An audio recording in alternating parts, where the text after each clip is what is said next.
ଧରବ ପୁଷ୍କର ହାଣ୍ଡିଆ ମେଘଟି କରିଲା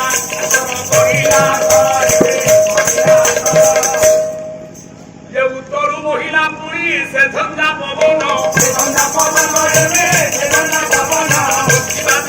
ହେଲା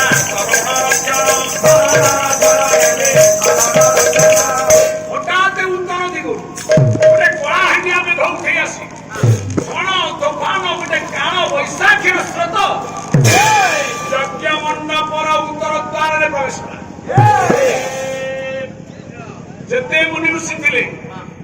କିଏ କୁଲା କିଏ ଚାନ୍ଦୁଆ ସବୁ ଘୋଡେଇ ପକେଇଲେ ମାନିଲାନି। ଧୂମ୍ରବନ ହେଇଗଲା ଯଜ୍ଞ ମଣ୍ଡପ। ସମସ୍ତେ ସ୍ଥିର ହେଇଗଲେ ଶ୍ରୀରାମ ଡାକ ପକେଇଲେ। ଶରଣ ରକ୍ଷଣ ଅସମ୍ଭବ। ନିଜେ ରାମଚନ୍ଦ୍ର ମଧ୍ୟ ସେ ରୋକି ପାରିଲେ ନା।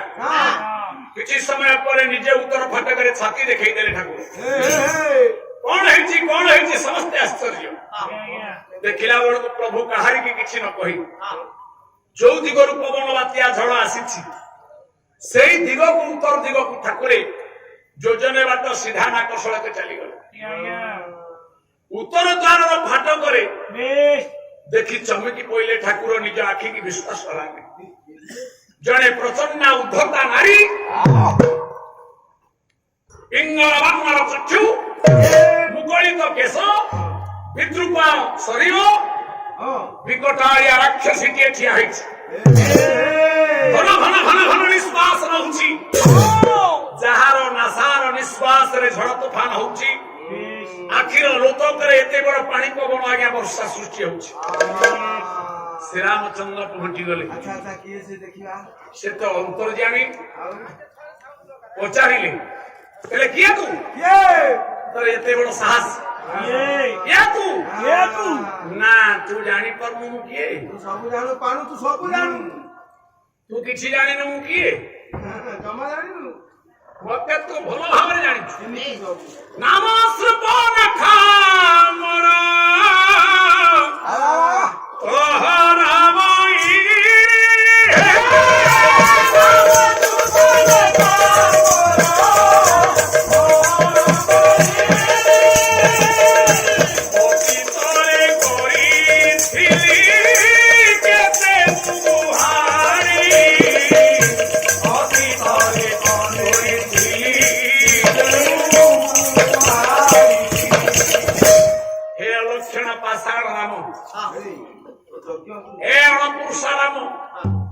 তোଠି ଯଦି ପୁରୁଷାର୍ଥ ଥାନ୍ତା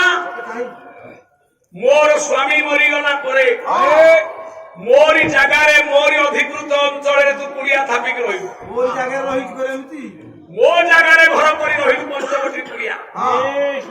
ମୋ ଅଧିକୃତ ଅଞ୍ଚଳ ରହିଲା ପରେ ଜାନୁ ଯୌବନ ଉନ୍ମତ୍ତା କାମ ଦୀପଣାକୁ ଚରିତ୍ରାର୍ଥ କରିବା ପାଇଁ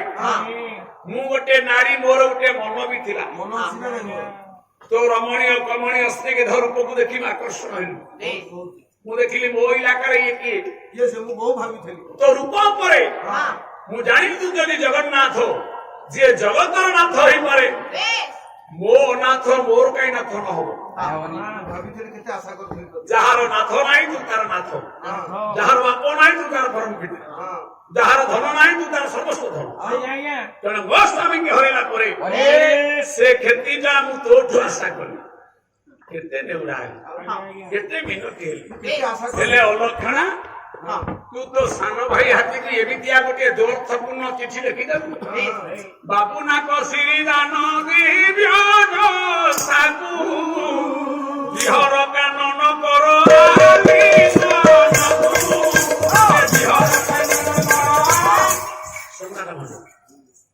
ଦୁରର୍ଥପୂର୍ଣ୍ଣ ଚିଠି ଲେଖିଲୁ। ତୋ ଭାଇ ପାଖକୁ ନେଇ ଚିଠିରେ ପହଞ୍ଚିଲା ବେଳକୁ ତୋ ଭାଇ ଦ୍ୱାରା ମୋ ନାକ କାନ ଛେଟିଲୁ। ମତେ ବାହା ନଲୁ ନାହିଁ। ବିନା ଆଶ୍ରୟ ନବର୍ତ୍ତନ୍ତି କବିତା ବନିତା। ଗୋଟେ ନାରୀ ଆଶ୍ରୟ ମାଗୁଥିଲା, ତୁ ଯଦି ଆଶ୍ରୟ ନଦେଲୁ ନାହିଁ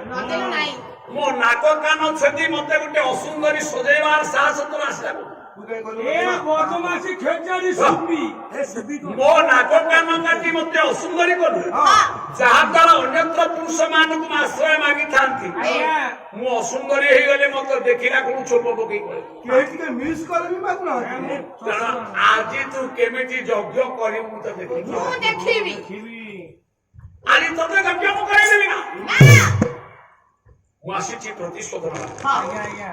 ଘନ ଘନ ନିଶ୍ୱାସ ନେବି। ସେଦିନ ସେଇ ଦିନରେ ଆଜି ମୁଁ ପ୍ରତିଶୋଧ ନେବି ନା ମୁଁ ତୋଠାରୁ ରାମ ନାରାୟଣାନନ୍ଦ ମଧୁସୂଦନ କୃଷ୍ଣ କେଶବ ସଂସାରେ ହରେ ବୈକୁଣ୍ଠ ରାଘବ ରାମଚନ୍ଦ୍ର ରାବଣାରୀ ରମାପତି ରାଜୀବ ଲୋଚନ ରାମ ବନ୍ଦେ ରଘୁନନ୍ଦନ ଭଗବନ୍ଦେ ये प्रचंड अश्लीलतापूर्ण गाड़ी भर्सना श्री रामचंद्र को व्यथित होइनी सत कारण से तो निराचल निवासाय निजे दारु ब्रह्म तांकर सर्वस्ना शक्ति अछि एते गाड़ी देला परे मध्य से सुपर्णखा को चाहि हसुचो कहले सुप तमे सेदिन स्वामी बोली डाकिथला आज अणपुरुषा बोली कहउछ ଆଉ ହଁ ହଁ ତମେ ଗୋଟେ ଅଣପୁରୁଷା ତମ ପାଖରେ ପୁରୁଷତ୍ୱ ନାହିଁ ସେତେ ଆଶା କରୁଛି ହଁ କେତେ ଆଶା କରିଥିଲି କେତେ କାକୁତି ବିନତି ହୋଇଥିଲି ମୋ ନା ହଉଛି ଭାବ ବିନୋଦିଆ ହଁ ମତେ ଲୋକ କହନ୍ତି ପରସ୍ପରର ଭାବକୁ ଜାଣିପାରେ ବୋଲି ଅନ୍ତର୍ଯାମୀ ଭାବ ବିନୋଦିଆ ଆଜ୍ଞା ଭାଗବତରେ ପରିଷ୍କାର ଲେଖାଯାଇଛି ଆଁ? କଣ ଲେଖା ଯାଇଛି ଯାହାର ଯେଉଁ ଭାବ ଦେଖି ନାମ ମୁଦି ହୋଇ ତୋର ଭାବନା ଥିଲା ମତେ ସ୍ୱାମୀ ରୂପରେ ପାଇବ ହଁ ପରନ୍ତୁ ତ୍ରେତୟା ଯୁଗରେ ମୁଁ ମର୍ଯ୍ୟାଦା ଲୀଳା କରୁଥିବାରୁ ଏକ ପତ୍ନୀ ବ୍ରତ କରିଥିଲି ବିଳାସିନୀ କରିବି ନାହିଁ ବୋଲି ଜାନକୀଙ୍କ ପାଖରେ କୁଳଦୀପ ଛୁଇଁ ସତ କରିଥିଲି ହଁ ଜାଣିଛୁ କିନ୍ତୁ ମତେ ଯିଏ ଯେମିତି ଭାବେ ହଁ ଯିଏ ପୁତ୍ର ରୂପରେ ଖୋଜେ ମୁଁ ତାର ପୁତ୍ର ହେଇଯାଏ ହଁ ଯିଏ ଭାଇ ଖୋଜେ ମୁଁ ତାର ଭାଇ ହେଇଯାଏ ଭାତୃବାଣୀ ତ ନାନ୍ୟବଳ ଭାଇ ଯିଏ ମା କହିଦିଏ ତା ପାଖରେ ମାତୃବଳ ହେଇଯାଏ ବେଶ ମାନେ ଯିଏ ଶତ୍ରୁ ଭାବେ ତା ପାଖରେ କାଳ ରୂପରେ ଠିଆ ହୁଏ ଶତ୍ରୁ ହେଇଯାଏ ଯିଏ ସଖା ଭାବେ ତାର ସଖା ହେଇଯାଏ ସଖା ନା ନାଇଁ ଆଜ୍ଞା ମାତା ଭାବେ ପିତା ଭାବେ ବନ୍ଧୁ ଭାବେ ଯେମିତି ଭାବେ ଆଜ୍ଞା त्वमेव माता स्वपिता त्वमेव त्वमेव बन्धु सखा त्वमेव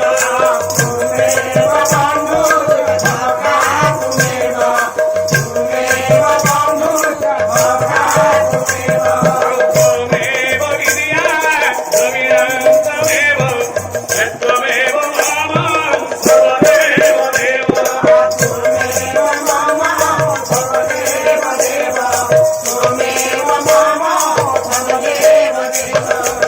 ଯୋଉ ଦିନ ଯୋଉ ମୁହୂର୍ତ୍ତରେ ସ୍ୱାମୀ ଆଶା ନେଇ ଯାଇଛି ହଁ ସେଇଦିନ ମୁଁ ତୋରେ ତତେ ଅନ୍ତରରେ ପତ୍ନୀ ବୋଲି ଭାବି ନେଇଛି ତେଣୁ ମୋର ସ୍ତ୍ରୀ ଜଣେ ସ୍ତ୍ରୀ କଣ ତାର ସ୍ୱାମୀ ଗୁରୁକୁ ଅଣପୁରୁଷା କହିବ ତାମାନେ ଆପଣ ମତେ ସ୍ତ୍ରୀ ବୋଲି ମନେ ମନେ ଚିନ୍ତା କରିଥିଲେ ଆ ପୁରୁଷ କହିବ ତୁମର ମୁଁ ସେଇଦିନ ଠାରୁ ସ୍ୱାମୀ ହେଇଯାଇଛି ହେଲେ କେମିତି ସୁପର୍ଣ୍ଣଖା କହିଲା କଣ ରେଷ୍ଟି ମ୍ୟାରେଜ କରିଛ ସେଇ କଥା ନା କୋର୍ଟ ମ୍ୟାରେଜ କରିଛ ତମେ ତ ଯଜ୍ଞ ମଣ୍ଡପରେ ମୁଁ ତ ଜଙ୍ଗଲରେ ବୁଲି କାନ୍ଦୁଛି ମୁଁ ନାକ ଦେଖେଇ ପାରୁନି କାହାକୁ ମୁହଁ ଦେଖେଇ ପାରୁନି ଅସୁନ୍ଦରୀ ହେଇଯାଇଛି ହଁ କେତେବେଳେ ଆଉ କଣ ମନକୁ ମନ ତମେ ସ୍ୱାମୀ ହେଇଗଲ ମୋ ସ୍ତ୍ରୀ କେମିତି ତୁମେ ମୋର ସ୍ୱାମୀ ମୁଁ ତୁମର ସ୍ତ୍ରୀ ଠାକୁରେ ପୁଣି ଟିକେ ବଙ୍କେଇକିରି ହସି ଦେଲେ ଆଜ୍ଞା ଆଜ୍ଞା ଲୀଳାମୟ ଆଜ୍ଞା କହିଲେ ମନ ଖୋଜୁ ଥାଇ ଯାହା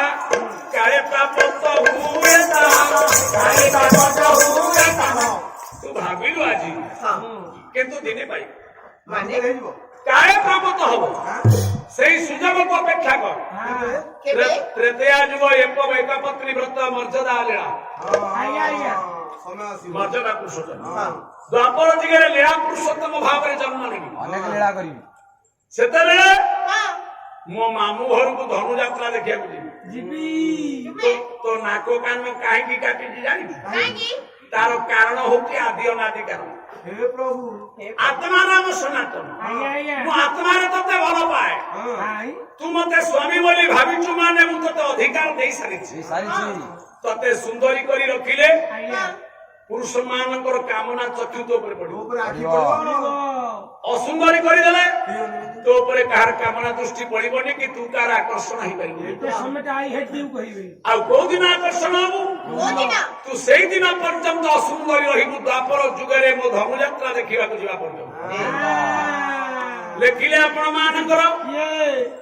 ମାର୍କଣ୍ଡେୟ ପୁରାଣ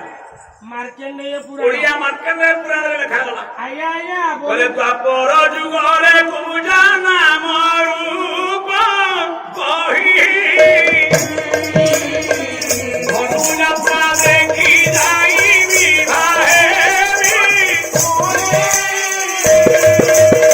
ସରଳ ଅସ୍ଥଳ ଆଦର୍ଶ ଠାକୁର କହିଲେ ପୂଜା ରୂପରେ ଦ୍ୱାପର ଯୁଗରେ ଥିବ ତ୍ରେତେୟାରେ ନାକ କାନ ନାହିଁ ଅସୁନ୍ଦରୀ ଦ୍ୱାପରରେ ପିଠି ଉପରେ ଗୋଟେ ପାହାଡ ଭଳିଆ ପୂଜା ଥିବ ଅଙ୍ଗ ଭଙ୍ଗୀ ଗୁଡା ତ ଅଷ୍ଟବାଙ୍କ ଥିବ କେହି ତତେ ବିବାହ କରିବାକୁ ରାଜି ହଉନଥିବେ ଆଖି ପକେଇବେନି କଂସ ମାମୁଁ ଘରକୁ ଗଲାବେଳେ ତୋ ପିଠିରେ ଯେତେବେଳେ ମୁଁ ହାତ ବୁଲେଇ ଦେବି ସ୍ପର୍ଶ କରୁ କରୁ ତୋ ପୂଜ ଲିଭିଯିବ ତୁ ତୋର ପୂର୍ବ ସୌଭାଗ୍ୟ କୋଟି ବ୍ରହ୍ମାଣ୍ଡ ସୁନ୍ଦରୀ ବିଶ୍ୱ ସୁନ୍ଦରୀ ହେଇକି ଠିଆ ହବ ଆଉ ସେଇଦିନ ତ ଆଶା ପୂର୍ଣ୍ଣ ହବ ମୁଁ ତତେ ବିବାହ କରିବି ରେ ଏତେ କଥା ମନରେ ଥିଲା ତମେ ମତେ ଆଗରୁ କହିଲନି ଏ କଥା କିଛି ଆଖିରୁ ଠକ୍ ଠକ୍ ଲୁହ ବହି ପଡିଲା କହିଲା ରତି ପଛେ ପଛେ ନାହିଁକି ଯାହାକୁ ପାଆନ୍ତି ନାହିଁ ହେ ପରମ ବ୍ରହ୍ମ ଏ ରାକ୍ଷସୀ ଅସୁରାଣୀ ହାତ ଯୋଡୁଛି ଯଦି କେବେ କେଉଁଦିନ ତୁମ ଆଶା ପୂର୍ଣ୍ଣ କରିବୁ ବୋଲି ଭରସା ଦେଇଛୁ ସେଇ ଦିନ ପର୍ଯ୍ୟନ୍ତ ମୋର ତପସ୍ୟା ଭାବନା ରାମ କଥନ ରାମ ମନନ ରାମ କର୍ତ୍ତବ୍ୟ ମୋ ଚରିତ୍ର ପରିବର୍ତ୍ତନ କରି ଯୋଉ ଯଜ୍ଞରେ ବିଘ୍ନ କରିବାର ଆଶା ନେଇ ଆସିଥିଲି ସେଇ ଯଜ୍ଞଶାଳର ଆବର୍ଜନାକୁ ମୁଁ ସଫା କରିବି ଏତିକି ମତେ ଅନୁମତି ଦିଅନ୍ତୁ ଏଇ କାର୍ଯ୍ୟରେ ମତେ ଲଗା এই পরিমল কার্যের মতো লগা সেই দ্বাপর যুগ পর্যন্ত তোতে অপেক্ষা কলি হে পরম ব্রহ্ম যদি কিছু কটুক্তি ভাষারে গাড়ি দেইছি ভর্ৎসনা করেছি তাহলে মতে ক্ষমা করে দিও দয়াময় মতে ক্ষমা করে দিও সবু তো তোমারি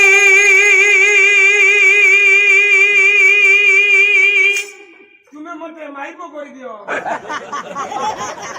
হে জগত রে হে লীলাময় ন জানি ন শুনি কেতে কথা আপনাকে গাই দেইছি অজানিতে মু কেতে কথা কহি দেইছি কি দাই করিবি বন্ধুতা ସେଥିପାଇଁ ମୁଁ ହାତ ଯୋଡ଼ି ବିନତି କରି ପାଦ ତଳେ ପଡ଼ି ନେଉରା ଦେଉଛି ଠାକୁରେ ও জোড়া রাইজ দেবতা ଆପଣ ମତେ କ୍ଷମା କରିଦିଅନ୍ତୁ ଠାକୁରେ ଆପଣ ମତେ କ୍ଷମା କରିଦିଅନ୍ତୁ প্রভু হে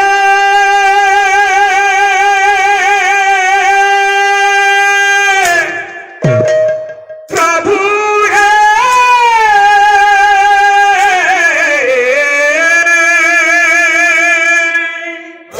ହେ ପ୍ରଭୁ ମୁଁ ଜାଣି ଶୁଣି କିଛି କଲି ନାହିଁ ଅଜାଣତରେ କରି ଦେଇଛି সবু তো তোমারি খেল জগত রে সবু তো তোমারি খেল জগত রে কি যাই করিবি বন্ধুতা ও জোড়াই জো দেবতা ও জোড়াই জো দেবতা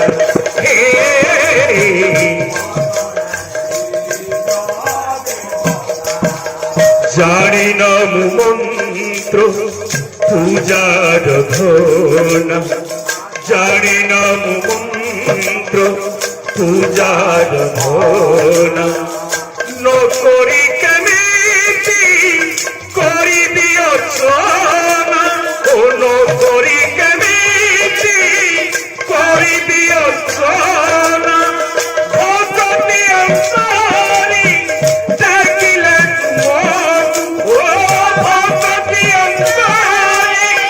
ডাকিলে সথরি না দেবতা ও জোড়ায় রাই জো দেবতা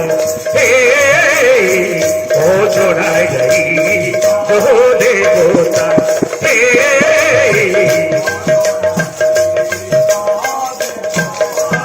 ସବୁ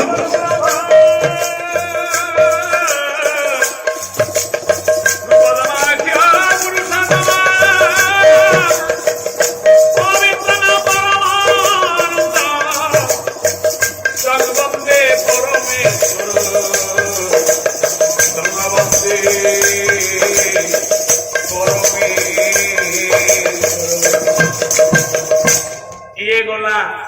ରାକ୍ଷସୀର ମନର ପରିବର୍ତ୍ତନ। ଉତ୍ତର ଦିଗ ପୁଣି ପୁନରପି ଆଉ ଥରେ ଯଜ୍ଞ ଆରମ୍ଭ କରୁ କରୁ ଯେ ପୂର୍ବ ପରି ପୁଣି ପୂର୍ବ ଦିଗରୁ ଯେ ଝଡ଼ ବତାସ ଆସିଲା, ବାରମ୍ବାର ପୁଣି ଯଜ୍ଞ ମଣ୍ଡପରେ ଭାବ ବିଘ୍ନ ଘଟାଇଲା। ପୁଣି ଯେତେବେଳେ ବଶିଷ୍ଠଙ୍କ ପ୍ରେରଣାରେ ଦ୍ୱିତୀୟ ଥର ଯଜ୍ଞ ମଣ୍ଡପରେ ଅଗ୍ନି ସ୍ଥାପନ କରାଯାଏ, ପୂର୍ବ ଦିଗରୁ ଏକ ମହାନ ଝଡ଼ ଆସିଗଲା। ବିଘ୍ନ ନଥିଲେ ବିଘ୍ନ ନାଶନ ନାହିଁ। ଆଉ ଅନ୍ତର୍ଯାମୀ ଜାଣିପାରିଲେ କହିଲେ କେହି କୋଳାହଳ ହବ ନା। ଏ ପୂର୍ବ ଦିଗରୁ ଏ କୌଣସି ପ୍ରାକୃତିକ ବିପର୍ଯ୍ୟୟ ନୁହେଁ, ନାଇଁ ନାଇଁ ଇଏ ମଧ୍ୟ କୌଣସି ଗୋଟେ ନାରୀର ମନ ଭିତର ଥିବା ଆକର୍ଷ, ମନ ଭିତର ଅକ୍ରୋଶ, ମନ ଭିତରେ ଥିବା ଅସୂୟା, ମନ ଭିତରେ ଥିବା ଅଶାନ୍ତି, କୌଣସି ଏକ ନାରୀର ଅଚିହ୍ନା କ୍ରୋଧରୁ ଆଜି ଏ ବିଘ୍ନ ହଉଛି। ପୁଣି ଯେତେବେଳେ ପୂର୍ବ ଦିଗକୁ ଠାକୁର ଥିରି ଥିରି ପାଦ ପକେଇ ପହଞ୍ଚି ଗଲେ ରାଜୀବ ଲୋଚନ, ଦେଖିକି ଆଖି ତ ବିଶ୍ୱାସ ହେଲାନି, ହାତ ଦିଟା ଯୋଡି ହେଇଗଲା, ମଥା ତଳୁକୁ ହେଇଗଲା। ସେ ନାରୀର ପାଦକୁ ଧରି ପକେଇଲେ, କହିଲେ ମା ମତେ କ୍ଷମା ଦେଇଦେ। ମା ତୁ ଆସିଛୁ ବଡ ବଡ ନେତ୍ରରେ ଚାହିଁଛି ମା। ସେ କିଏ? ସେ ସାବତ ମା କଇକେଇ। କହିଲା ହଇରେ ଅଲକ୍ଷଣା ରାମ, ତୁ ଏଠି ଯଜ୍ଞ କରୁଛୁ, ଏଠି ଗୋଟେ ପ୍ରଭଞ୍ଜନା କରୁଛୁ, ଏଠି ଗୋଟେ ତାମସା କରୁଛୁ। ତୁ ଯଦି ଏଡେ ଯଜ୍ଞ କରିବାର ଯଜ୍ଞ ଯେ ବିଶ୍ୱ ମାନସ ପଟଳରେ ଶାନ୍ତି ନ ହୁଏ, ଗୋଟେ ନାରୀ ଆଖିରେ କ୍ରୋଧ ଅସୂୟା ଥାଏ, ସେ ଲକ୍ଷ୍ୟ ଯଜ୍ଞ କଲେ ମୂଲ୍ୟ କିଛି ମିଳେ ନା। ଆଚ୍ଛା ରାମ, ସଂସାରରେ କେହି ନ ଜାଣିଲେ ମାଟି ତଳେ ପାତାଳରେ କଣ ହଉଛି, ସ୍ୱର୍ଗରେ କଣ ହଉଛି, ଭାବଗ୍ରାହୀ ଅନ୍ତର୍ଯାମୀ ତତେ ଜଣା। ତୋ ମା କୌଶଲ୍ୟା ତତେ ଜନ୍ମ ଦେଇଛି, ଦେବକୀ ଜନ୍ମ ଦେଇଛି, ଯଶୋଦା ପାଇଛି, କୌଶଲ୍ୟାଠୁ ଜନ୍ମ ହେଇଛୁ। ହେଲେ ତୋ ମା କହିପାରିବନି ତୁ କଣ ଖାଇବାକୁ ଭଲ ପାଉ, କୋଉ ସେଜରେ ଶୋଉ, ମୋ ପଣାତରେ ଶୋଉ। ତୁ ଝାଡା ପରିସ୍ରା ପୋଛିବା ଠାରୁ, ତତେ ବାଇ ଚଢେଇ ଗୀତ ଶୁଣେଇବା ଠାରୁ,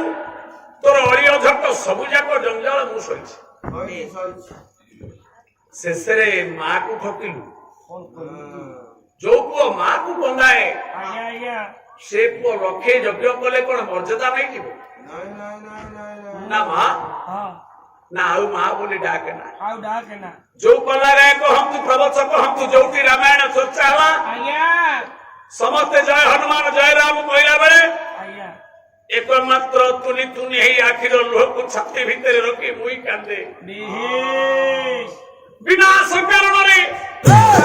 ଅଯଥାରେ ମତେ ସାବତ ମା ସଜେଇ ଦିଆଯାଇଛି।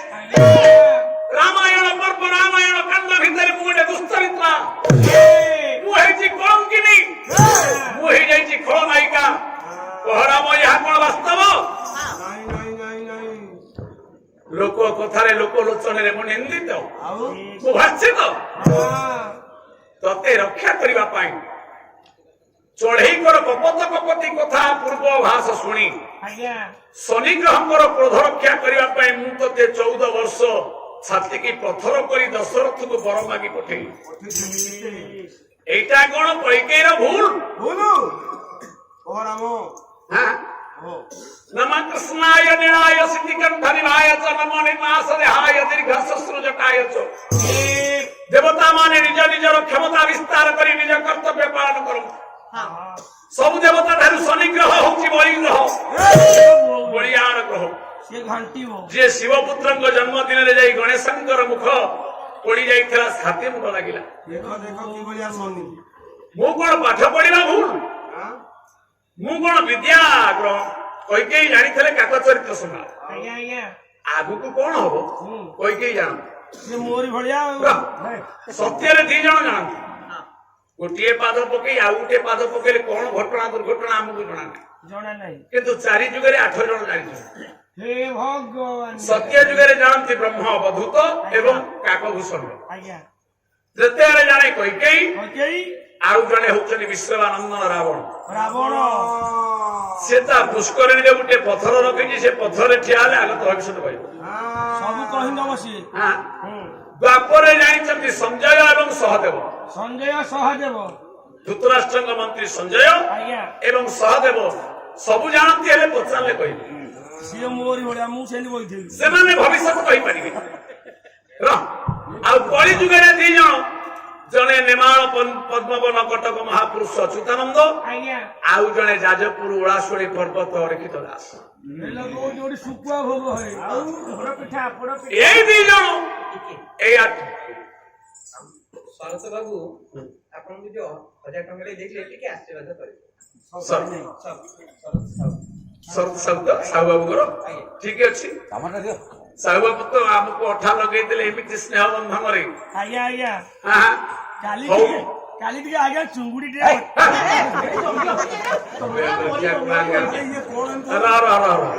वरेण्य वरेण्य जेते गुणग्रही भगवत महिमार कृष्णाश्रयी रमानंदी समस्ते आत्मानुराम आदि स्मृतसारंकर सपरिवार वर्ग तांकर कुशल रखन ठाकुरे जस कीर्ति बुद्धि विद्या बलदान करंतु एवं अनुष्ठान प्रति तांकर एई भली सक्रिय मानसिकता सदा सर्वदा पाई सक्रिय रही थाउ एवं कला प्रति तांकर प्रेरणा प्रोत्साहन भल पाइबा महाप्रभु जुगे जुगे ये सेतु बंध को प्रतिष्ठा करंतु आज्ञा हनुमान महाराज सर्वशक्तिर अधिकारी करंतु बोलानंद देखबार हरि बोल धनरे आज्ञा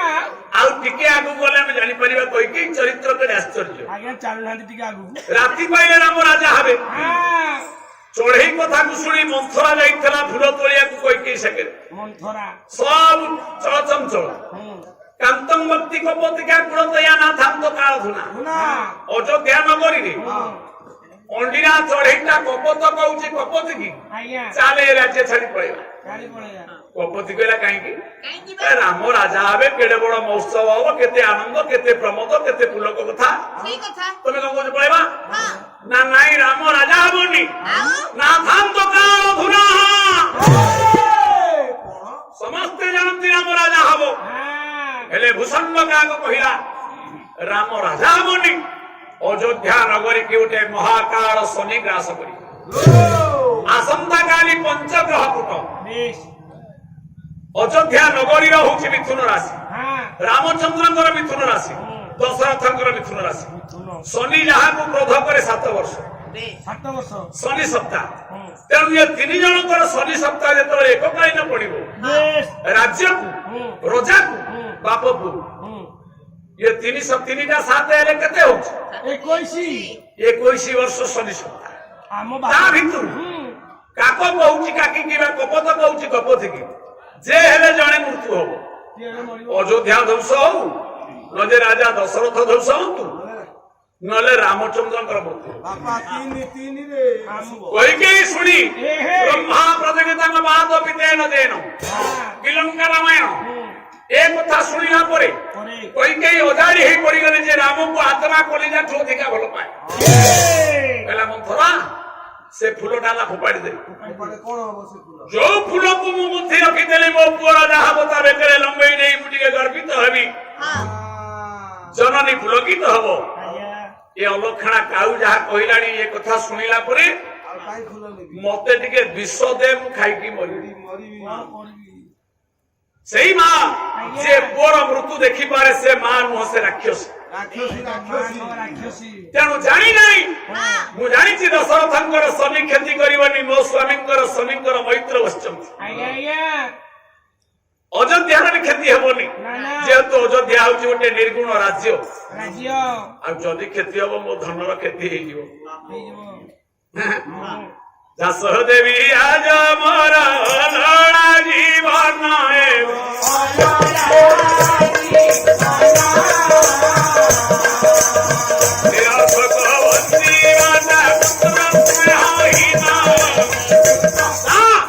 ଦଶରଥକୁ କହିଦେବୁ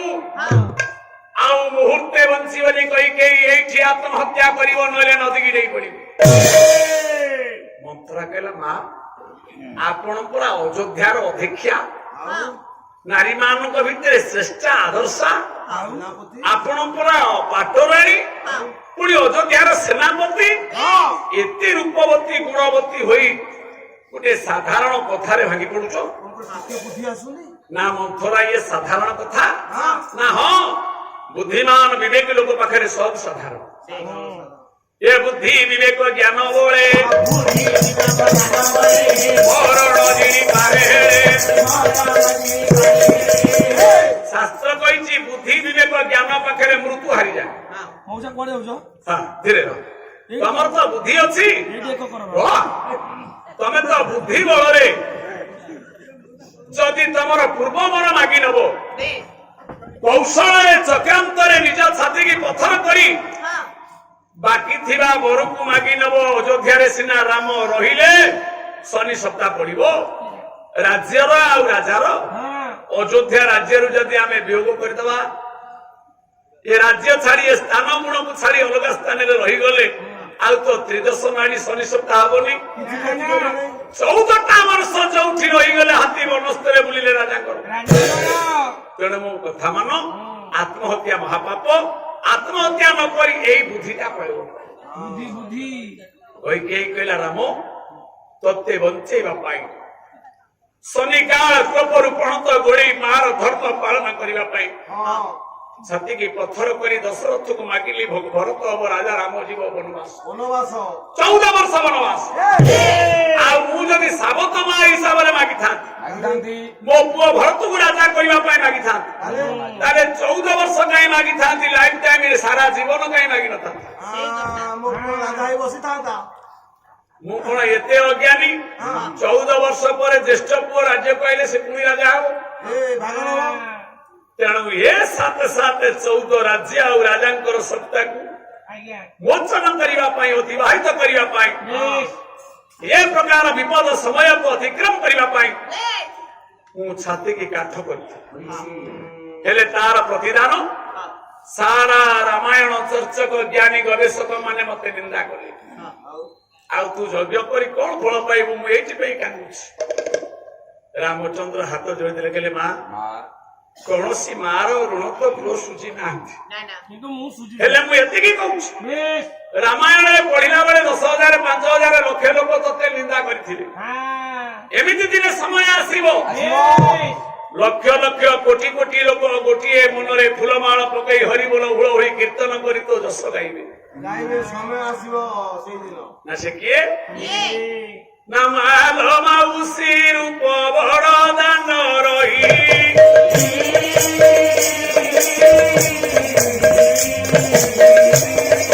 ତୋର ହାତ ବଡ ପିଠା ତାଙ୍କରେ ମୁଁ ଖାଇ ତୁ ମତେ ମୁଁ କାନ୍ଦିଲେ ଅଝଟ ହେଲେ ମତେ ପୋଡ ପିଠା ଦେଇକି ତୁ ନିକରୁ ତେଣୁ ସେଇ ଅଝଟ ମାଉସୀ ନାମରେ ଅଧାଶମୀ ରୂପରେ ବଡଦାଣ୍ଡରେ କଳି ଯୁଗରେ ବସି ପୃଥିବୀ ପ୍ରସିଦ୍ଧ ଘୋଷଯାତ୍ରା ହବ 16 କଳା ପୂର୍ଣ୍ଣ ବ୍ରହ୍ମ ଭାବରେ ପୂର୍ଣ୍ଣମଦ ପୂର୍ଣ୍ଣମିଦ ପୂର୍ଣ୍ଣାତ୍ମନ ମୁଦଚ୍ଛତେ ପୂର୍ଣ୍ଣସ୍ୟ ପୂର୍ଣ୍ଣମାଦାୟ ପୂର୍ଣ୍ଣମେବ ଅବଶିଷ୍ୟତେ ବଡଦାଣ୍ଡ ବଡ ପୁଣ୍ଡା ବଡ ପୂଜା ବଡ ଉପଚାର ବଡ ନେତ ବଡ ରଥ 1650 ଛତିଶା ନିଯୋଗ 56 ଭୋଗ ସବୁ ମା ପାଦକୁ ନଟ ହବ ଯୋଉଦିନ ରଥଯାତ୍ରା ହବ ସେଦିନ ରାମାୟଣ ପଢିଲା ବେଳେ 10,000 କି 5,000 ଥିଲେ କିନ୍ତୁ ସେଠି ଲକ୍ଷ ଲକ୍ଷ ଜନତା ଏକାକାର ହେଇଥିବେ ବଡ ଭାଇଙ୍କ ତାଳଧ୍ୱଜ ରଥ ପଳେଇବ ଭଉଣୀ ଦେବଦହନ ପଳେଇବ ହେଲେ ମୁଁ ନନ୍ଦିଘୋଷ ଯେତେବେଳେ ଘର ଘର ନଗର ଆସିବ ବଡ ଦାଣ୍ଡେ ଚାଲେ ଦାମ ନନ୍ଦିଘୋଷ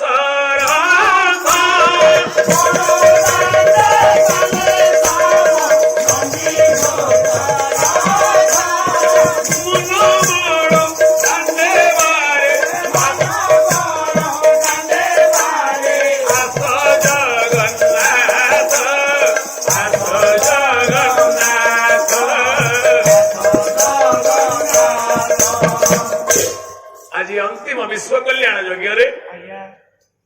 ମା ତୋ ପାଦକୁ ଧରି ମୁଁ ଏତିକି କ୍ଷମା ମାଗୁଛି प्रतीक्षार फल हूँ स्वाद बेश अपेक्षा करने को पड़ो कली जुगे आज्ञा मौसी माँ नाम पोड़ पिठा बड़ दान खाई सारा विश्व तुमको मन पकड़ त्रतया आज्ञा यदि तमें पालन कल कौशल्या जन्म दला आज्ञा आज्ञा द्वापर जुग आसिले बेश कौशल्या जसोदा हो तमें देवक रूप मत जन्म दब जन्म दब ये जुग कु जुग ही मते और नंद ये जग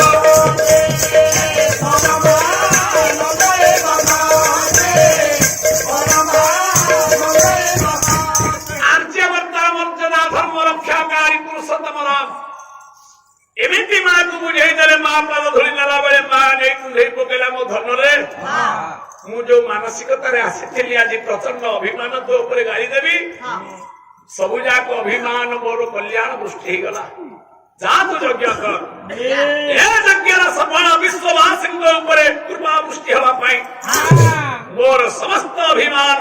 कल्याण स्वरूप दृष्टि हो आई उत्तर द्वार रे दक्षिण द्वार रे पूर्व द्वार रे मु बसिकी गोटे गोटे मंगलाष्टक प्रत्येक आहुति हुड़हुड़ी देवी हुड़हुड़ी पकेबी कई कई शांति हो गला हुड़हुड़ी पकेला आज्ञा। कथा बोल तेणु एते कई कई धान धान लोह बही जाऊँ राम यज्ञस्त भगवान स्वयं रामस्त भगवान स्वयं यज्ञ मंगल हो जीव जगत मंगल हो आज्ञा आज्ञा ना नहीं अरे से पद पद तीनटा जाक तीन ठी बोलता था एक बेले गोटे रही ये कई कई शांति है आउ रहा जड़े जने ये गला पूर्व पूर्व ये गला पूर्व उत्तर उत्तर गला आसिला धरा तोफान दक्षिण दिगरु चाहू चाहू बड़ हो जाए मेरु पर्वत खंड खंड हरावली दक्षिण दिगरु दक्षिणायन विश्व स्वरूप प्रचंड शक्तिमयी गोटे नारी से मध्य विघ्न सृष्टि आसिला रे रामचंद्र ताको विचार देवाक गले कहले दक्षिण दिगरे की से घन घन निश्वास नौ बड़ बड़ पार्टी रे रामचंद्र को गाई दौ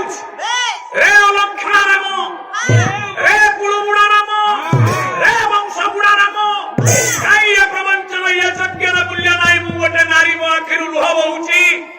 ये यज्ञ रे किछि फल हबो नाही नारी आखिरे निया जो दिन नारी आखिर लोक परिवर्तन ही कल्याण वृष्टि हम से दिन विश्व कल्याण हम तेणु नारी होती नारायणी हे कुलबुड़ा राम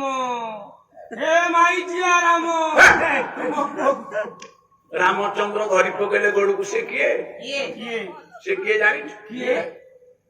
रामटी सबुदिन भेट हो जा संगे ये शक्तिमान हनुमान कर से जननी हो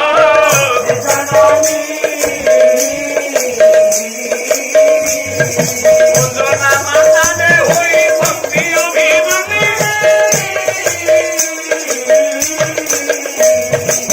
ये होती शक्तिमान पुरुष हनुमान गर्भधारिणी जननी माता अंजना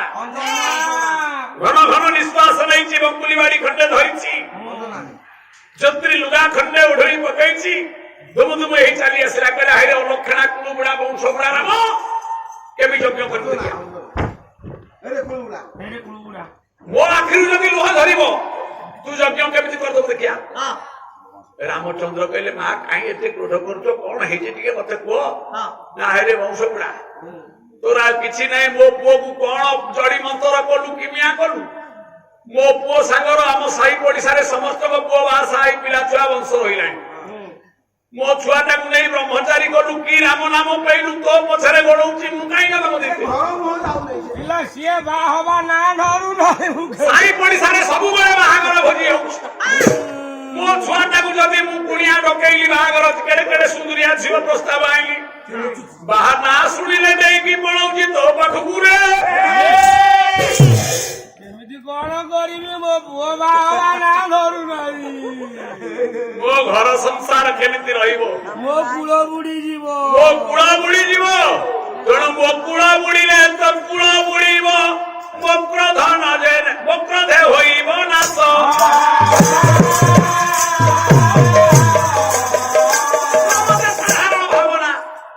ଯଦି ହନୁମାନ ବାହନ ହବ ତାକୁ ଯୋଡି ମନ୍ତ୍ର କରିଛୁ ହନୁମାନ ବାହନ ହେଲେ ଯଜ୍ଞ ହେଇପାରିବନି କେମିତି କୋଉଠି ରାଜି ଆଜି କରିଦିଅ ହନୁମାନ ମୋ କୂଳ ଯଦି ବୁଡିବ ମୁଁ ତ କୂଳ ବୁଡେଇଦେବି ରଖିବିନି ଠାକୁର ଯେତେବେଳେ ଅସମାରଣ କଲେ ଡାକିଲେ ହନୁ ପ୍ରଭୁ ହନୁମାନ ପଛପଟେ ଥିଲା କହିଲା ମୋ ମା ଆସି ସବୁ ନାଟକ ଆରମ୍ଭ ଏ କରିସାରିଲା ମା ରେ ଇଲୋ ବୋପାଲ କାହିଁ ଏଠିକି ଆଉଛୁ କହିଲୁ ଆମ ହନୁମାନ ହନୁମାନ ଏ ମମି ମା କୁ ମୁଣ୍ଡିଆ ମାର ମମି ଠିଆ ହୋ ମମି ଠିଆ ହୋ ହନୁମାନ ମମି ମମି ଆଇଲୁ ଏଠିକି ଆରେ ଆଇଲୁ ହନୁମାନ ମମି ଡାକୁଥିଲା କାଖେଇଲୁ ହେଲେ ବାପା ମୋଠି ଆଉ ବଡ ବୟସ ଅଛି କାଖେଇଲୁ ହନୁମାନ ଚିନ୍ତା କଲା ମୁଁ ଚମ ଢୋକଡି ଗଲା ମା ପଳେଇ ଯାଇଛି ଯଜ୍ଞ ମଣ୍ଡପକୁ ଗୋଟେ କଣ କାରଣ ନେଇକି ଆଇଛି ଆଉ କୁଆଡେ ଆଇଛୁ କୋଉଠି ପଳେଇ ଆସିଛୁ ଶ୍ରୀରାମଚନ୍ଦ୍ର କଥା ଦେଇଛନ୍ତି ମା ହଁ ଏ ଯଜ୍ଞ ପୂର୍ଣ୍ଣାହୁତି ହବା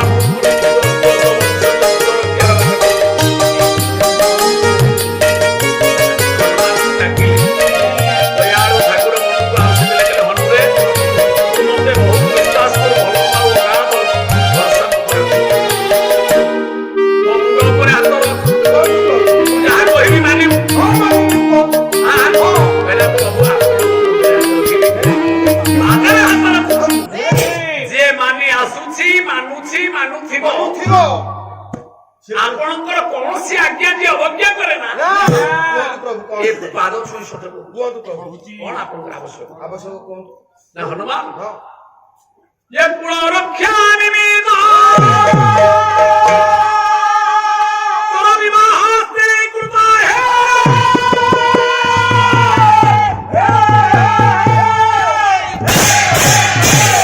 ଜନନୀ ମାନସ ପୂର୍ଣ୍ଣ ହେବ ସମ୍ପୂର୍ଣ୍ଣ রহিলে যজ্ঞরে বিঘ্ন রহিলে যজ্ঞরে বিঘ্ন সবু হেব কারণ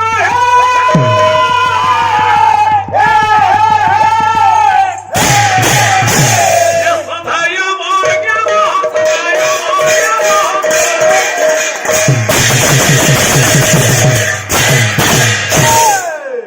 হে শুভেচ্ছু হে শ্রদ্ধেয় মো ধন্য ପ୍ରଭୁ ତୁ ରାଜି ହେଇଯା କୁହ তো ବାହାଘର କରିଦବା ତ ମା ଆଇଛି କାନ୍ଦୁଛି ଏଠି ମୋ ସାଙ୍ଗେ ଝଗଡା କଲାଣି ତା ବଂଶ କୂଳ ରକ୍ଷା ହବ। ହେ ପ୍ରଭୁ କଣ ତୁ ରାଜି ହେଇଗା ଲକଡାଉନ ସରିଲାଣି ଡିଜେ ବାଜିବ ରାଜି ହେଇଗା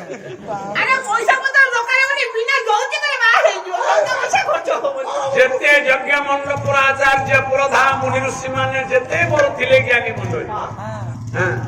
ସନକାଦିକା ବ୍ରହ୍ମାଦି ମୁନି ନାରଦ ସାରଦ ସହିତ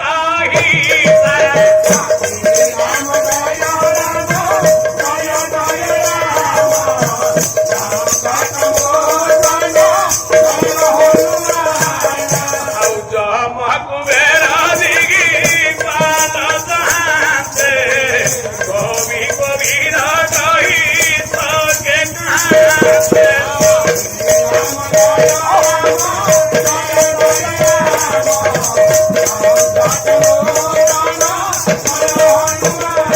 ଆଚାର୍ଯ୍ୟ ପୂଜ୍ୟପାଦ ପୁରୋଧା ମୁନି ଋଷି ସ୍ରଷ୍ଟା ବ୍ରତଧାରୀ ଆଶ୍ଚର୍ଯ୍ୟ ହେଇ ଚାହିଁଛନ୍ତି ଅପଲକ ନୟନରେ କଣ ଠାକୁର କହିଲେଣି ହନୁମାନ ବାହା ହବ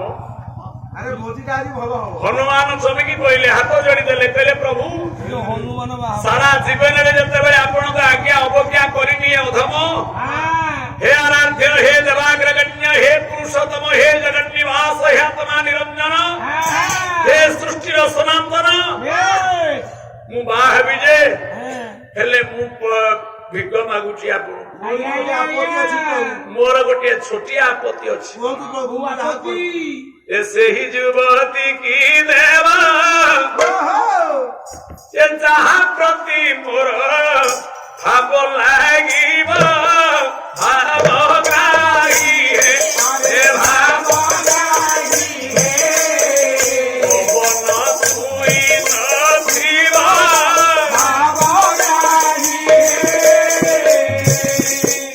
କହିଲେ ପ୍ରଭୁ ଯଦି ଆପଣ ଏଭଳି ମତେ ପରୀକ୍ଷାରେ ପକେଇଲେ ତାହେଲେ ସେଇ ଯୁବତୀ ସହିତ ମତେ ବିବାହ କରିଦିଅ ସମସ୍ତେ ଭାବିଲେ ତାହେଲେ ହନୁମାନ ବୋଧେ କାହାକୁ ଭଲ ପାଉଛି କି ଆଉ ଭିତରେ ଭିତରେ ଭଲ ପାଉଛି। ଜାଣି ଯଦି ହୁକ ପକଉଥବ କୋଉଠି ନା ସେ କହୁଛି ମତେ ଗଜପତି ତା ନାଁ କୋଉଠି କହ ତା ଘର କୋଉଠି କହ ସେ କେମିତିଆ ପିଲା କହ ସେ ରାଜି ନହେଲେ ତା ବାପା ବୋଉକୁ ମୁଣ୍ଡିଆ ମାରିକି ମୁଁ ରାଜି କରେ ନା ପବନ ଛୁଇଁ ନଥିବ ପବନ ଛୁଇଁ ନଥବ ନବାତ ସ୍ପର୍ଶ ଯୁବତୀ ଆହା ଏମିତିଆ ଝିଅଟି ଆପଣ କେବେ ଆଣି ମତେ ବାହା କରିବେ ବେଶ ଯାହାକୁ ପବନ ଛୁଇଁ ନଥିବ ପବନ ଛୁଇଁ ନଥବ ये पवन स्पर्श नारी हेव संपर्करे माँ मोहरी भावगाही हे विवाह हे बिकी परी हे जनार्दन हे अंतर्यामी मो पिता हुचंती पवन पिता धर्मं पिता स्वर्ग पिता हि परमोत्तम पितारी प्रतिमा पुण्य प्रियंते सर्वदेवता तेणु आपण एमिति कन्या गोटे आनिब शांतु मो पाखरे मो बापा जाहाकु छुई नथिब जाहाकु पवन छुईथिब से तो मोर मां हबो ସେଇ କଥା ଆଉ ମୁଁ କେମିତି ବାହା तेणु मां पुओ तो विवाह होई पारिबोनी ନା ନା ନାଇଁ ନାଇଁ ନାଇଁ आपण सेमतिया गोटे झियो मते खोजिकिरि दियो ଏମିତିଆ ଝିଅ କିଏ ଏସି ତଳେ ଥବ ଦେଖିଲେ ହବ बाप से बेटा ज्यादा ହଁ पवनर अन्य नाम होउची प्राण ଜାଣ जहाँ ठीक पवन नहीं ताटी प्राण नहीं ନା बहुत चाली न जानिल से तो पाद पड़ू थाई भंगा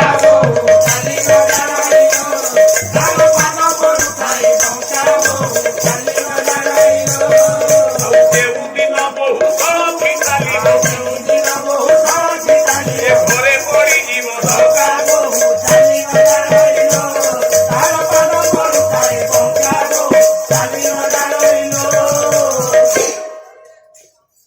ଯେତେବେଳେ ଆଜ୍ଞା ବହୁଟି ହଉଛି ଏ ପବନ ପବନ ତେଣୁ ପବନ ନଥିବାର ପ୍ରାଣୀ ଏ ସଂସାରରେ ନାହାନ୍ତି ହଁ ନା ଭକ୍ତ ବତ୍ସଳ ଜଗନ୍ନାଥ ନାରାୟଣ ରାମ ଠାକୁର ଦ୍ୱନ୍ଦ୍ୱରେ ପଡିଗଲେ ସମସ୍ୟାରେ ପଡିଗଲେ ସମସ୍ତ ଉପାୟରୁ ନିବୃତ୍ତ ରହି ଶେଷରେ ହନୁମାନଙ୍କୁ ନିଜେ ବିବାହ କଲେ ବିବାହ ମାନେ ବିବାହ ମାନେ କଣ ବୁଝିଲେ ବିବାହ ମାନେ ତ ବାହାଘର ଆଉ ହାତ ବିଜ୍ଞାନ ବିଶେଷ ବ୍ରହ୍ମାଣ୍ଡ ବାହ କହିଲେ ବହନ କରିବା ବହନ କରିବା ସମଗ୍ର ବିଶ୍ୱାସର ବହନ କରିବାକୁ ଦିଟା ଆତ୍ମା ଏକ କରିବା ପାଇଁ ହଁ ନିଜକୁ ସଗୁଣର ନିର୍ଗୁଣ ଏକାକାର କରି ଚାରି ଯୁଗରେ ଅମର କରିବା ପାଇଁ ଆଜ୍ଞା ଆଜ୍ଞା ଠାକୁର କଣ କଲେ କଣ କହିଲେ ହେଲେ ବିଧି ମୁତାବକ ବିବାହ କରିଣ ବିବଶ୍ଚ ଭସ୍ମକୁ ନେଇ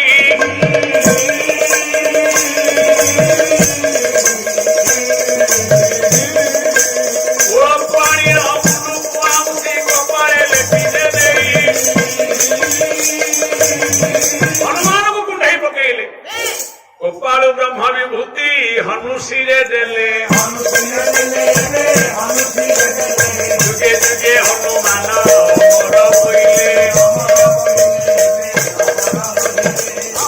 ଇଏ କୁଳ ରକ୍ଷା ହେବ ବୋଲି କଥା ମୁଁ ଦେଇଛି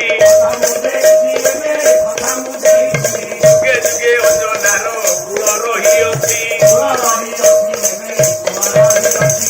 ହେଲା ମା ଆଉ ମତେ କୁଳୁବୁଡା କହିବୁ ନାହିଁ ଆଉ କହିବୁନି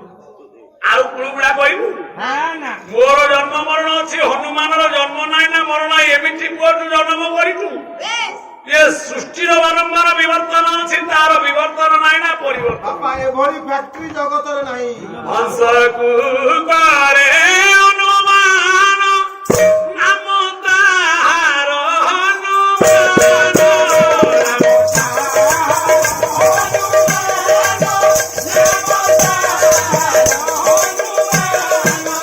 ଏଇଠି ଅଜରାମାର ପାଦକୁ ଧରି ପକେଇଲେ ମର୍ଯ୍ୟାଦା ପୁରୁଷୋତ୍ତମ କହିଲେ ମା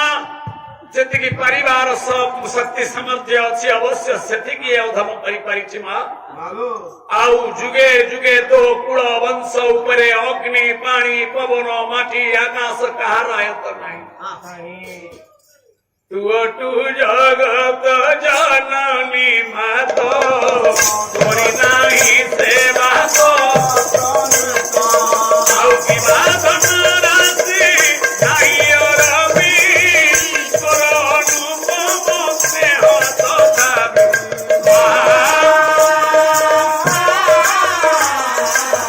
ଏ ଅଧମ ଦୂତ ଧାରେ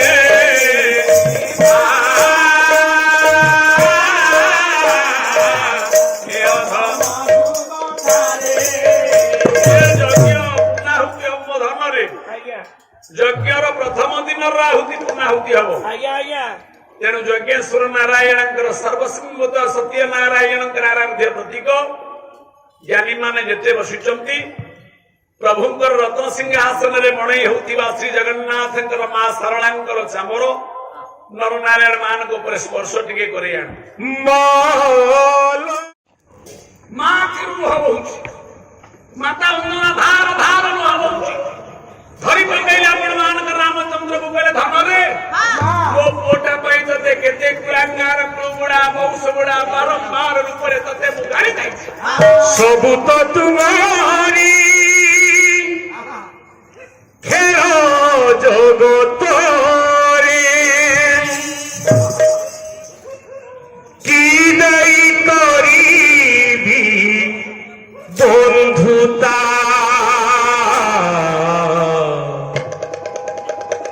অজনা রাইজ দেবতা প্রভু হে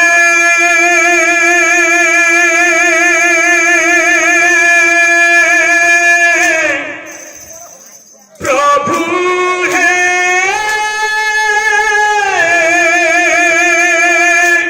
প্রভু হে নারায়ণ নারায়ণ ভাব সর্বজনা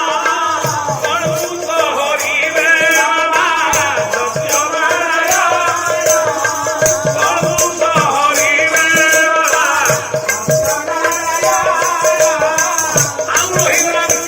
ହନୁମାନଙ୍କର ଲାଞ୍ଜ ହନୁମାନଙ୍କ ଲାଞ୍ଜ କିଏ? ଯେତେବେଳେ ରାମଚନ୍ଦ୍ରଙ୍କର କବି ସମ୍ରାଟ ଭଞ୍ଜ କହିଲେ ବ୍ରହ୍ମାରେ ଧୌତ ଯେ ପଦ ଲୋହିଛି ଶିବେ ବିଷାଦ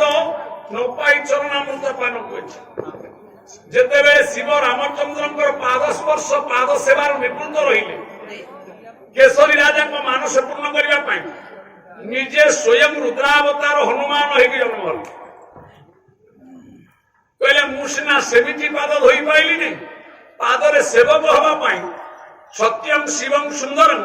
ଦେବଦେବ ମହାଦେବ ନିଜେ ରୁଦ୍ରାତ୍ମକ ଆୟ ନିଜେ ହନୁମାନ ହେଇକି ଜନ୍ମ ହେଲେ। ବାବୁ ଠାରୁ ଭଲ ଦକ୍ଷିଣା ଦିଅ। ଆଚ୍ଛା ହନୁମାନଙ୍କ ଲାଞ୍ଜ କୋଉଠୁ ଆଇଲା? କୋଉଠୁ ଆଇଲା? ସାର୍ ଦେଖନ୍ତୁ, ଆପଣ ଶିବ ମନ୍ଦିରକୁ ଯିବେ, ରାମ ମନ୍ଦିର ଯିବେ, ରାମ ସୀତା ଏକାଠି ପୂଜା କରୁଛନ୍ତି। ନାରାୟଣ ମନ୍ଦିରକୁ ଯିବେ, ଲକ୍ଷ୍ମୀ ନାରାୟଣ ଏକାଠି ଅଛନ୍ତି ନାଇଁ? ରାଧାକୃଷ୍ଣ ମନ୍ଦିରରେ ରାଧାକୃଷ୍ଣ ଏକାଠି ଅଛନ୍ତି, ହଁ କି ନାଇଁ? ଆଚ୍ଛା ଶିବ ମନ୍ଦିରକୁ ଗଲେ ଶିବ ପାର୍ବତୀ କାହିଁ ଅଲଗା ଅଛନ୍ତି? ଏ ତାଙ୍କ ଭିତରେ କଣ ପଡୁନାହିଁ ନା କଣ? ଶିବ ପାର୍ବତୀ ଏକାଠି କେତେବେଳେ ହୁଅନ୍ତି କେତେବେଳେ? ନା ରାମଚନ୍ଦ୍ରଙ୍କର ସେବା କଲା ସେ ପ୍ରାକୃତ ମିଳନ ପାଇଁ ଏକାଠି ହୁଅନ୍ତି। ନାଇଁ ନାଇଁ ଶିବ ହଉଛନ୍ତି ମହାଦେବ, ମହାଦେବ ରାମ ମହାରାମ ନୁହନ୍ତି। ନା ନା କୃଷ୍ଣକୁ ମହାକୃଷ୍ଣ କୁହାଯାଏ ନାହିଁ, ନାଇଁ ନାଇଁ ନାରାୟଣକୁ ମହାନାରାୟଣ କୁହାଯାଏ ନାହିଁ। ଶିବଙ୍କୁ କାହିଁ ମହାଦେବ କୁହାଗଲା? କାହିଁକି କାହିଁକି ଜାଣିବା? ମହାଦେବ କାହିଁ ଶିବଙ୍କୁ କୁହାଗଲା? ସୀତାକୁ ମହାସୀତା କୁହାଯାଏ ନାହିଁ, ନା ନା ପାର୍ବତୀ କି ମହାପାର୍ବତୀ କୁହାଯାଏ ନାହିଁ, ନା ଲକ୍ଷ୍ମୀ କି ମହାଲକ୍ଷ୍ମୀ କୁହାଯାଏ। ହେ ପ୍ରଭୁ ଇଏ କଣ କଥା କଣ ପାଲା ଆମେ କହୁଛୁ? କାରଣ ଶିବ ହଉଛନ୍ତି ପୁରୁଷୋତ୍ତମ, ରାମ କୃଷ୍ଣ ଏମାନେ ପୁରୁଷୋତ୍ତମ ନୁହଁ, ନାରୀ ବସା ମାନବ। ହେ ହେ ନାରୀ ବସା ଏମାନେ ନାରୀକି ଆଗରେ ରଖନ୍ତି, ପୁରୁଷ ପଛରେ ରଖନ୍ତି। ନାରୀ ପଛରେ ଗୋଡ଼ାନ୍ତି ଆଉ। ପୁରୁଷର ହେ ଦେହ ନାରୀ ଲାଞ୍ଜ ଭଳିଆ ପଛରେ, ନାରୀ ପଛରେ ଲାଞ୍ଜ ଭଳିଆ ଗୋଡ଼ାନ୍ତି ନା ନାଇଁ? ସୀତାକୁ ପାଇବା ପାଇଁ ରାମଚନ୍ଦ୍ର ଶିବ ଧନୁ ଭଗ୍ନ କରିବାକୁ ଗୋଡେଇଲେ, ଆଉ ସୀତାକୁ ଆଣିବା ପାଇଁ ସେତୁବନ୍ଧ କଲେ, ହଁ ଲକ୍ଷ୍ମୀକି ପାଇବା ପାଇଁ ନାରାୟଣ ସମୁଦ୍ର ମନ୍ଥନ କଲେ, ରାଧାକୁ ପ୍ରେମ କରିବା ପାଇଁ ଅପ୍ରାକୃତ ପ୍ରେମ କରିବା ପାଇଁ ଗୋପାଳ ସାହିରେ ମେଢା ଗୁଡିଆ ନିଆଁ ଲଗେଇଦେଲେ କୃଷ୍ଣ। ଦେଖେ କିନ୍ତୁ ପାର୍ବତୀ କି ପାଇବା ପାଇଁ ଶିବ ଗୋଟେ ଚେଷ୍ଟା କରିନାହାନ୍ତି। ବିପରୀତ ପାର୍ବତୀ ଶିବଙ୍କ ଭଳିଆ ପୁରୁଷୋତ୍ତମ ପାଇବା ପାଇଁ ଯୁଗ ଯୁଗ ଧରି ପାର୍ବତୀ ସନ୍ନ୍ୟାସୀ ନେଇ ତପସ୍ୟା କରିଛନ୍ତି। ଦେଖେ ପାର୍ବତୀ ତପସ୍ୟା କରିଛନ୍ତି। ସେଇଥିପାଇଁ ଶିବ ରହନ୍ତି ଆଗରେ, ପଛରେ ରହନ୍ତି ପାର୍ବତୀ। ଶିବ ହେଲେ ଦେହ, ପାର୍ବତୀ ହେଲେ ଲାଞ୍ଜ। ଆହା ଲାଞ୍ଜଟା ଥାଏ ପଛରେ ନା, ଭକ୍ତ ପଛରେ ଧେନୁ ପଛରେ ଗୋଡେଇଲା ଭଳି। ଇଏ କେମିତି ଲକ୍ଷ୍ମୀ ନାରାୟଣ? ଆମେ କହୁଛେ ଶିବ ପାର୍ବତୀ, ହର ପାର୍ବତୀ, କିନ୍ତୁ ରାମ କହିଲେ ଆଗ କହିବା ସୀତାରାମ। ସୀତାରାମ ଆଗ ସୀତା ପଛରେ ରାମ। ଆଗରେ ଲେଡିସି କୃଷ୍ଣ କହିଲେ ରାଧେ ଶ୍ୟାମ, ଆଗ ରାଧା ପଛରେ ଶ୍ୟାମ। ନାରାୟଣ କହିଲେ ଲକ୍ଷ୍ମୀ ନାରାୟଣ ଆୟନ। ନାରାୟଣ ଲକ୍ଷ୍ମୀ ନୁହଁ, ଆଗ କିନ୍ତୁ ହର ପାର୍ବତୀ ଶିବ ପାର୍ବତୀ କୁହାଯାଏ। ଶିବ ଆଗରେ ଯୁଆଡେ ପାର୍ବତୀ ତାଙ୍କ ପଛରେ ପଛରେ ଯାଏ। ଯିବା ଆଉ ସୀତା ପଛେ ପଛେ ରାମ ଗୋଡ଼ାନ୍ତି ଆଉ ବୋଲି ସୀତାରାମ, ହଁ ରାଧା ପଛେ ପଛେ କୃଷ୍ଣ ଗୋଡ଼ାନ୍ତି ବୋଲି ରାଧେ ଶ୍ୟାମ, ଦେଖେ ଦେଖେ ଲକ୍ଷ୍ମୀ ପଛେ ପଛେ ନାରାୟଣ ଗୋଡ଼ାନ୍ତି ବୋଲି ଲକ୍ଷ୍ମୀ ନାରାୟଣ, ଲକ୍ଷ୍ମୀ ନାରାୟଣ କିନ୍ତୁ ଶିବ ପଛେ ପଛେ ପାର୍ବତୀ ଗୋଡ଼ାନ୍ତି ବୋଲି ଶିବ ପାର୍ବତୀ। ତାହେଲେ ଶିବ କିଏ ଆଉ ପାର୍ବତୀ କିଏ? ଧେନୁ ପଛେ ପଛେ ବସା ଗମେ କ୍ଷୀର ଲୋଭେ,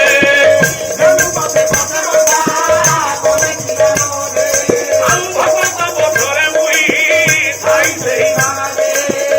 ପାର୍ବତୀ ଦେଖିଲେ ମୋ ସ୍ୱାମୀ ଏକା ଚାଲାକି, ମୋ ସ୍ୱାମୀ ରାମଚନ୍ଦ୍ରଙ୍କ ପାଦ ସେବା କରିବାରୁ ନିବୃତ୍ତ ହୋଇ ସେ ନିଜେ ହନୁମାନ ଅବତାର ହେଲେ। ମୋ ସ୍ୱାମୀ ଯଦି ହନୁମାନ ହେଇକି ସେବା କରିବେ, ସିଏ ତ ଧର୍ମ ନେବେ, ମୁଁ ଧର୍ମ ପତ୍ନୀ, ମୁଁ କଣ ଧର୍ମ କରିବିନି? ତେଣୁ ଶିବଙ୍କ ପଛରେ ପାର୍ବତୀ ଲାଞ୍ଜ ଭଳିଆ ଯୋଗ ହେଇଗଲେ। ରୁଦ୍ରାତ୍ମକାୟ ହୁଫଟ ହନୁମାନ, ହନୁମାନ ହେଲେ ଶିବ, ଯିଏ ଲାଞ୍ଜଟା ହେଲା ପାର୍ବତୀ। ଯେ ପଛେ ପଛେ ଯୋଗ ହେଲା ବୋଲି କଳା ଯୋଗ ମାୟା ନାମ ହେଲା।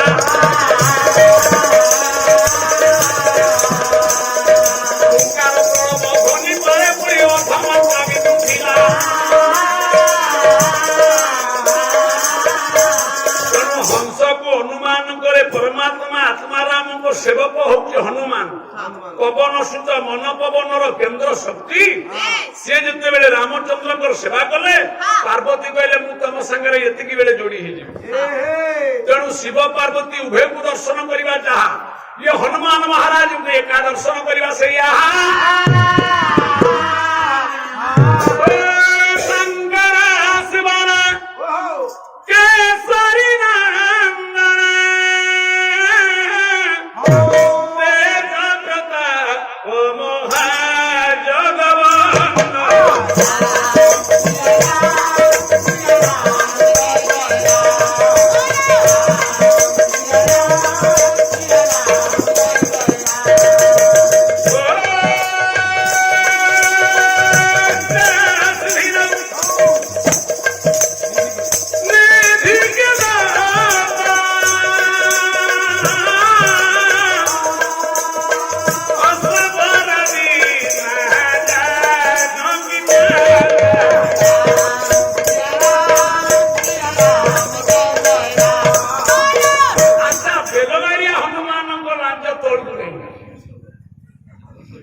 ହନୁମାନ ଥରେ ରାଜ୍ୟକୁ ତଳେ ପକେଇଥିଲେ।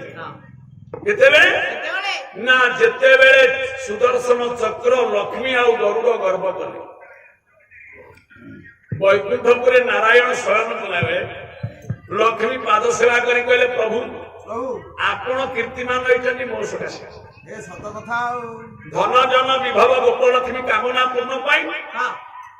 ମୁଁ ଭଣ୍ଡାର ମାଲିକି ଆଣି ମୋ ସକାଶେ ଲୋକ ଆପଣଙ୍କୁ ପ୍ରଭୁ କରି ପୂଜା କରିବା। ସୁଦର୍ଶନ କହିଲା, ପ୍ରଭୁ ପ୍ରଭୁ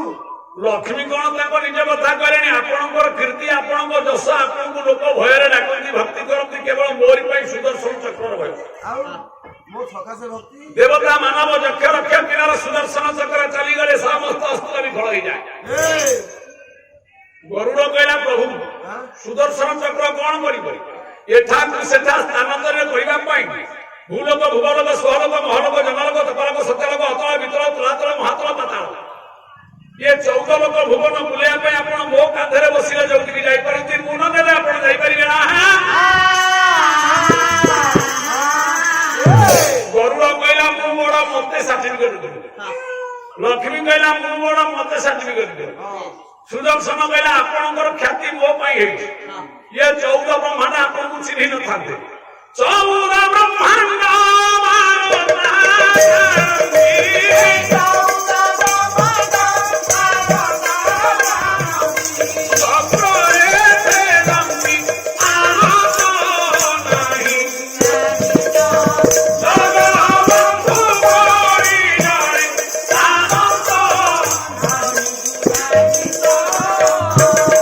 ସମସ୍ତେ ଅହଙ୍କାର ଶୀର୍ଷରେ ରହିଲେ।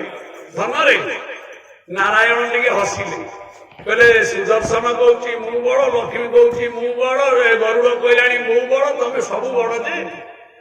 ବଡ ଗୋଟିଏ ପିଲା ଅଛି ସେ ଏଠି ନୁନା କୋଉଠି ନା ମର୍ତ୍ତ୍ୟରେ ହେଲା ଖିନି ଖିନା ଜଙ୍ଗଲରେ ବସି ରହିଅଛି କିଏ ବଡ ଏକମାତ୍ର ତାକୁ ଜଣା ଅଛି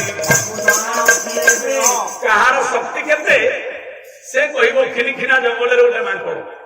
ଗରୁଡ କହିଲା ଆଜ୍ଞା ଆମେ ଶକ୍ତି କଥା ଗୋଟେ ମାଙ୍କଡ ଛୁଆ କହିବ ଆଉ ନା ହଁ ଯାଅ ଖିନି ଖିନା ଜଙ୍ଗଲରେ ଗୋଟେ ମାଙ୍କଡ ବଇଛି ହଁ ନଦୀ କୂଳରେ ହଁ ତା ପାଖରେ ଗୋଟେ ଓସ୍ତ ଗଛ ଅଛି ହଁ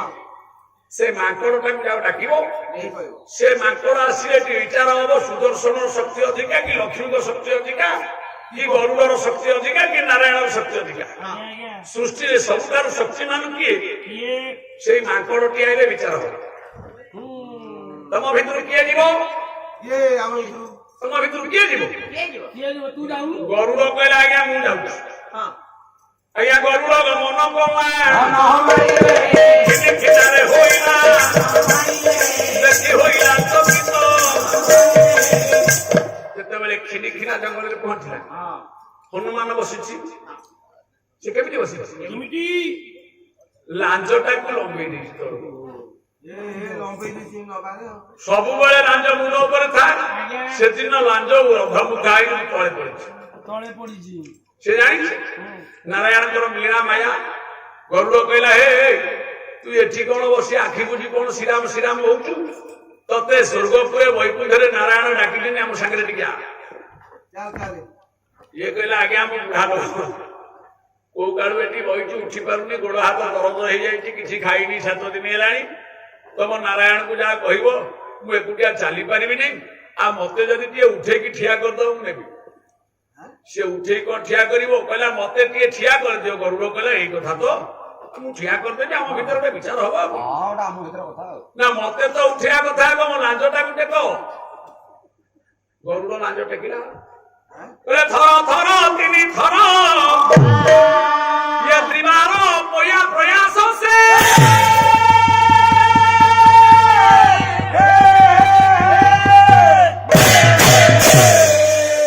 ये तीन गो जाओ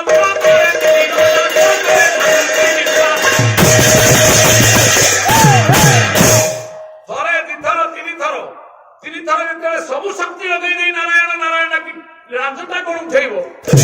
से लांजरू गोटे चुटी हली गला जे गरुड़ जाए योजने 3 योजना बाटे पड़ी दीर्घ निश्वास नौचे ଆରେ ଇଏ କଣ ଏମିତି ହଉଛି ଯେ कहला किए ये माଙ୍କड़ तो टेकिया दूर कथा लांजुटा उठेउनी कि आश्चर्य कथा कि हां गरुड़ सेठी रहिछि नारायण कहले गोटे काम कर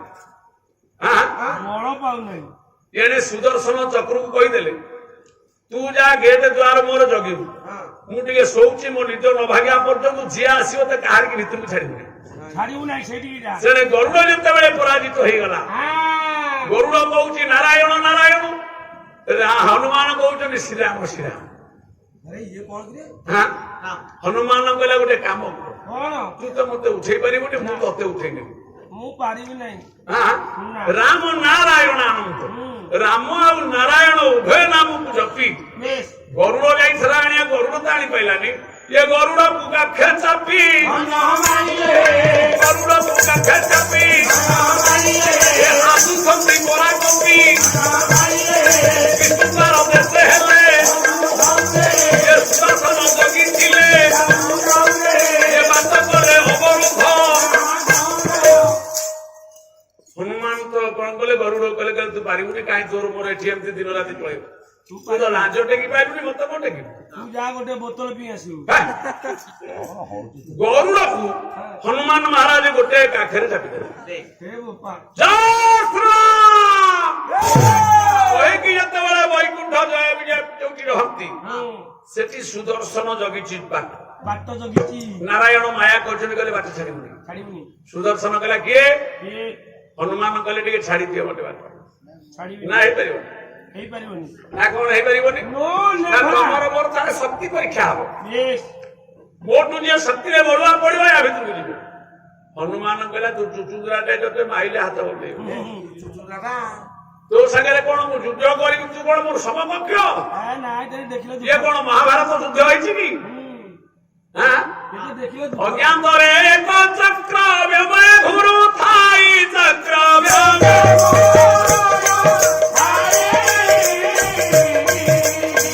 କ୍ଷଣ ପରେ କ୍ଷଣ କ୍ଷଣ ସତ୍ୟ ବିନା ଥାଇ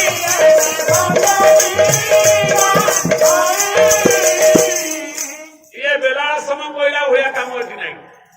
ଏଠି ସାକ୍ଷ୍ୟ ଲକ୍ଷ୍ୟ ପ୍ରତ୍ୟକ୍ଷ ହନୁମାନଙ୍କର ଚକ୍ରକର ଯୁଦ୍ଧ କରିବାକୁ ଚକ୍ର ଯେତେବେଳେ ପ୍ରସ୍ତୁତ ହୁଏ ତାକୁ ମଶା ଭଳିଆ ଆଣିକି ବାଁ କାଖରେ ଜାକିଥିଲା ଗରୁଡକୁ, ଡାହାଣ କାଖରେ ଜାକିଥିଲା ଚକ୍ର। କେତେ ବଳ ସେଣେ ଲକ୍ଷ୍ମୀ ପାଦ ପାଖରେ ସେବା କରୁଛନ୍ତି, ବିଶ୍ୱ ଚିନ୍ତାମଣି ନାରାୟଣ ବସିଛନ୍ତି। କୋଟି କନ୍ଦର ପଲାବନ୍ୟ ନବ ନିରତ ନିନ୍ଦିତ କାନ୍ତି ଧନ ରସ ସାଗର ନାଗର ଭୂପବର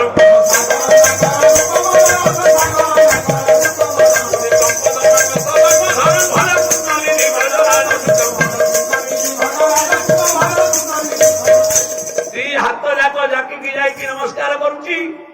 ଲକ୍ଷ୍ମୀ ପଚାରିଲେ କହିଲେ ସ୍ୱାମୀ ନା କଣ ନା ଏଇ ବିଚାର କରିବ ନା? ହଁ ନା ବିଚାର ହବ ଯେ ଆଉ ଦିଟା ଆସାମୀ ଗଲେ କୁଆଡେ? ଆରେ ସିଏ କୁଆଡେ ଗଲେ 2 ଜଣ ଇଏ ଏଠି ରହିଲେ ସୁଦର୍ଶନ ଚକ୍ର କୁଆଡେ ଗଲା, ଗରୁଡ କୁଆଡେ ଗଲା? ସେ 2 ଜଣ ନ ଆଇଲେ କେମିତି ହବ? ସେ 2 ଜଣ ସିନା ଆଇଲେ ହବ। ହନୁମାନ କହିଲା ମା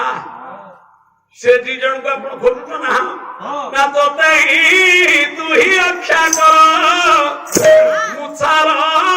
ଦାସଟି ମାତ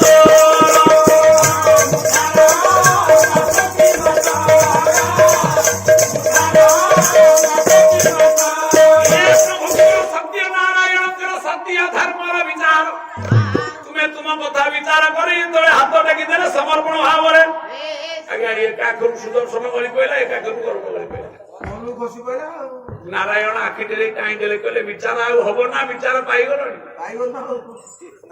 ନା ଆପେ ଆପେ ବିଚାର କି ଆମ୍ଭେ ପାଇଗଲୁ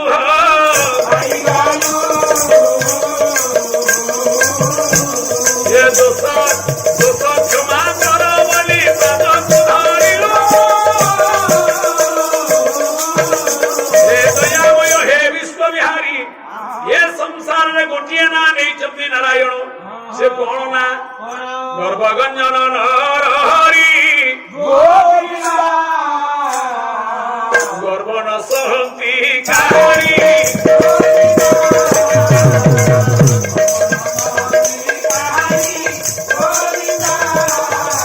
ଆଉ ବନ୍ଦଇ ଦେବ ହନୁମାନ କରନ୍ତୁ କଲ୍ୟାଣ ବର୍ଷଣ ସଂକଟ ମୋହି ଦୂର ହେଉ ରାମ ଡାକି ଦିନ ଯାଉ ହଉ ଜୟ ରାମ ଶ୍ରୀରାମ ଜୟ ଜୟ ରାମ ନବ ଦୁର୍ବାଦଳ ରାମ ଶିର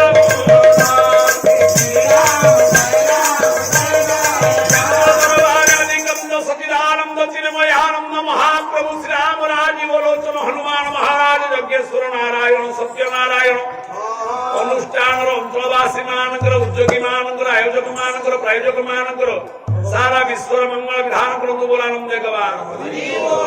बोलो श्री राम जय राम जय जय राम संकट मोचन जय हनुमान संकट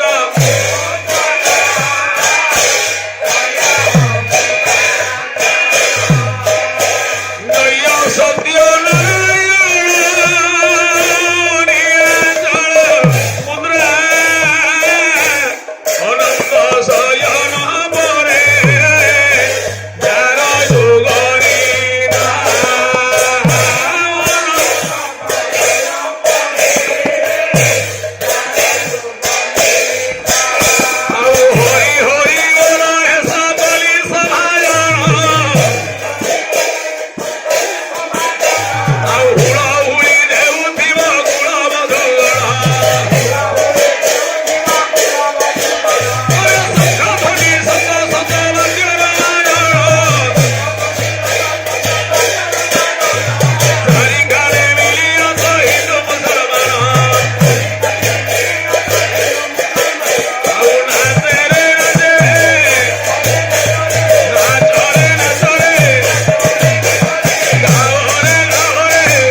सर्वे सन्तु निरामया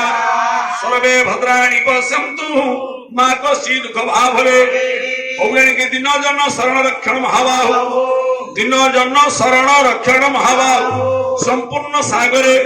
हरि बोल हुड़हुड़ी कर तारी दियो ये अंचल ये ग्राम वो जगतर दुख दूर